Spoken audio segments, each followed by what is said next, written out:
Assalamualaikum teman-teman. Kami dari kelompok 1 dalam mata kuliah Teknik Laboratorium Konseling dengan materi Teknik Penilaian dalam Konseling, Tindak Lanjut, dan Mengakhiri Konseling. Dengan dosen pengampu Dr. Afdal MPD Kons dan anggota kelompok 1 saya sendiri Muslim Hayadi, yang kedua Anissa Asrul, yang ketiga Farah Audi Fahmi, dan yang keempat Yola Risma Andini.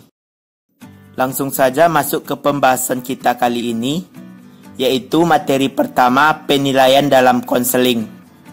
Menurut Taufik dan Karneli, tahun 2012, halaman 146, penilaian dalam konseling merupakan upaya konselor dalam menilai apakah konseling yang dilaksanakan dapat berhasil dengan baik atau tidak, serta proses konseling yang dijalani bersama klien apakah mencapai sasaran yang diinginkan atau masih belum.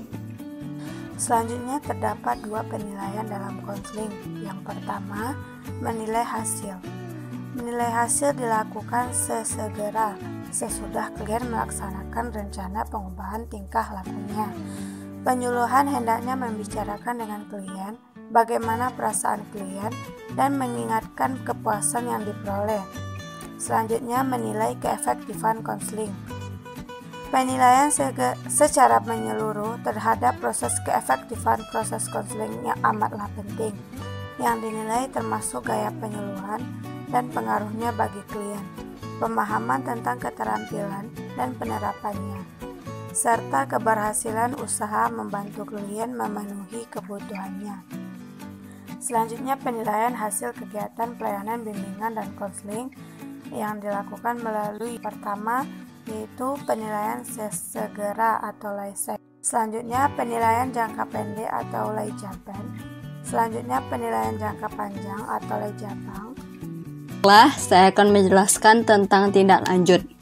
Tindak lanjut adalah kegiatan yang dilakukan dalam bentuk satu atau serangkaian pertemuan singkat. Dalam pertemuan tersebut, peserta dapat saling bertukar pengalaman dengan menggunakan keterampilan yang telah dipelajari, meminta dorongan lebih lanjut, meminta bantuan dalam meningkatkan keterampilan. Tindak lanjut konseling hendaklah didasarkan dari hasil penilaian penyelenggaraan konseling. Hasil penilaian ada kemungkinan berkenaan dengan 4 hal. 1. Konseling telah dapat berjalan dengan baik dan menghasilkan keputusan yang sesuai dengan masalah yang dialami klien. 2. Akhir pembicaraan konseling diketahui bahwa masalah yang dialami klien bukan bidang keahlian konselor. 3.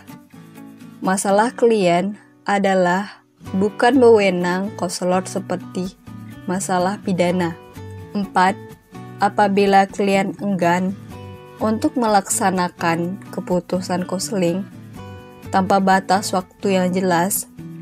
Selanjutnya adalah kegiatan mengakhiri konseling. Kegiatan mengakhiri konseling pada dasarnya adalah seni masing-masing konselor. Namun penting diperhatikan bahwa hendaknya klien pada saat meninggalkan pertemuan konseling memiliki kesan yang positif tentang konseling yang dijalani dan juga terhadap pribadi konselor.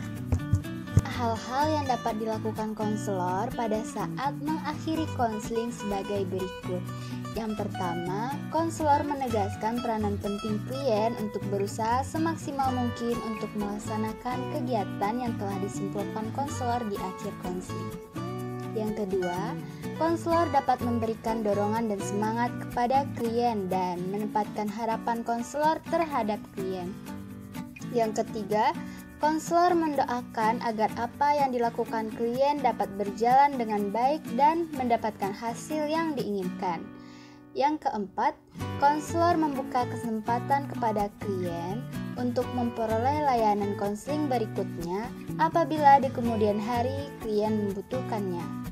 Yang kelima, konselor mengakhiri konseling dengan mengucapkan selamat kepada klien dengan berjabat tangan.